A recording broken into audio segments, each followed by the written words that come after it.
The next terror attack may not begin inside a secret training camp. It could begin with a simple question typed into a chatbot.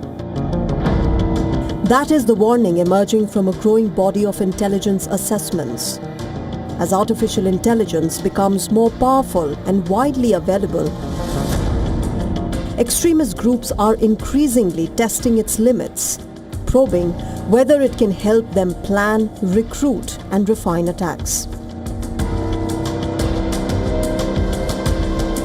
According to a new research from the University of Cambridge, terror group Boko Haram is using ChatGPT, Claude, Gemini, Grok, Meta AI, and DeepSeek to assist in combat and day-to-day operations.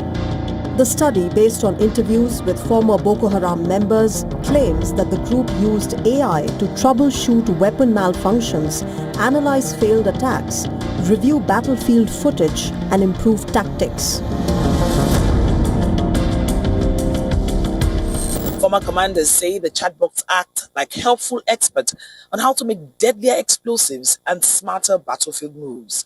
This surprising shift shows how everyday AI is falling into the hands of terrorists, a dangerous sign of what's threat to come. Boko Haram emerged in northeastern Nigeria in the early 2000s and launched an insurgency in 2009 with the goal of establishing a hardline Islamist state. Since then, the conflict has claimed an estimated 43,000 lives and displaced more than 3 million people across Nigeria, Niger, Chad, and Cameroon. Now the concern is that terrorists are trying to make AI their assistant. Researchers warn that generative AI can rapidly process information, summarize technical material, translate extremist propaganda into multiple languages, and help create convincing fake identities for online recruitment. Deepfake technology is another growing threat. Experts fear AI-generated videos and cloned voices could be used to impersonate government officials, spread panic during crises, or issue fake military announcements designed to trigger confusion earlier or during an attack. Cybersecurity is another battlefield. Security analysts have warned that AI can help inexperienced hackers write malicious code faster, automate phishing campaigns, and identify software vulnerabilities. This is not just a theoretical concern. The United Nations, Europol, and several national security agencies have repeatedly warned that AI could amplify terrorism by accelerating propaganda, recruitment, operational planning, and disinformation if adequate safeguards are not enforced. Researchers have also highlighted the risk of autonomous drones powered by AI being repurposed by non-state actors. The AI industry insists that guardrails are improving. Leading companies continuously update their models to reject requests involving weapons, explosives, and violent crimes. The uncomfortable truth is that the very intelligence built to help humanity is now being turned prompt by prompt into a weapon of war. And the race to build stronger guardrails is running behind schedule to break them. With Louisa Olanyi in Lagos, Bureau Report, WION, World is One.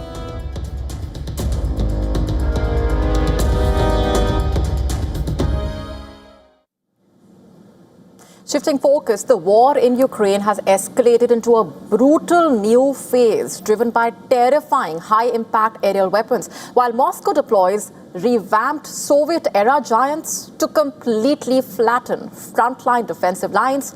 Ukraine, meanwhile, is hitting back deep inside Russian territory. This explosive dynamic has pushed civilian casualties to a devastating multi-year high, forcing a desperate scramble for new air defense architecture. Take a look.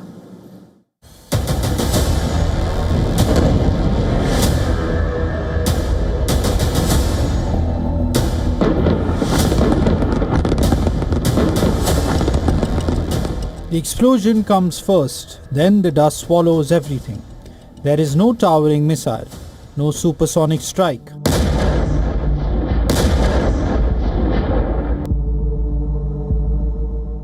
Just a devastating blast that tears through trenches, bunkers and buildings, leaving behind a crater where a defensive position once stood. This is the Fab 3000, a Soviet-era bomb weighing around 3 tons that Russia has brought back with a deadly upgrade.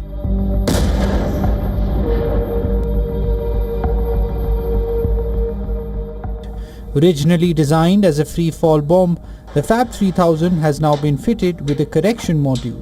In simple terms, it has become a glide bomb.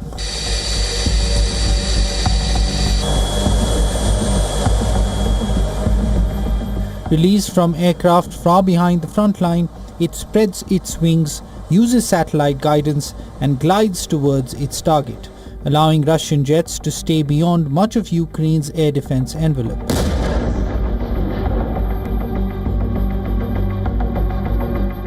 The bomb carries nearly 3 tons of high explosives. It is designed not for precision against a single vehicle, but for obliterating fortified positions, command centers and troop concentrations over a wide area.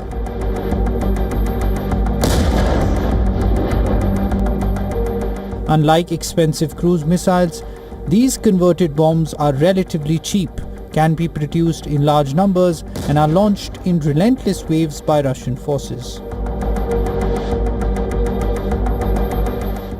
The return of the Fab 3000 comes as Russia intensifies its wider offensive.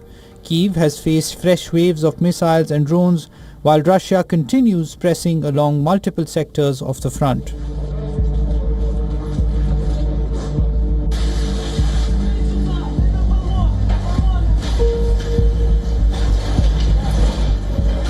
According to the United Nations, June was the deadliest month for Ukrainian civilians in more than 4 years, underlining the growing human cost of the war.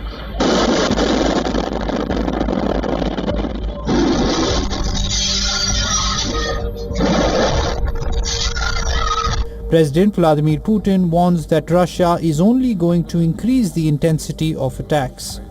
Our responses will always be mirror-like. Wherever they attempt to strike the Russian territory, we will respond in kind, but our strikes will be several times more powerful. The enemy will feel it. It is already feeling it, I hope, and it will continue to feel it on an escalating scale. Ukraine is hitting back. Long-range drones have struck oil refineries deep inside Russia. The latest attack targeted Salavat refinery located around 1300 kilometers of Russia's border with Ukraine. Across Europe, 9 countries have now joined forces to strengthen ballistic missile defense, reflecting growing concern that the conflict is entering an even more dangerous phase. The war is evolving. Cheap bombs are causing strategic damage, and every new adaptation is forcing the other side to find a new answer. Bureau Report, WION, World is One.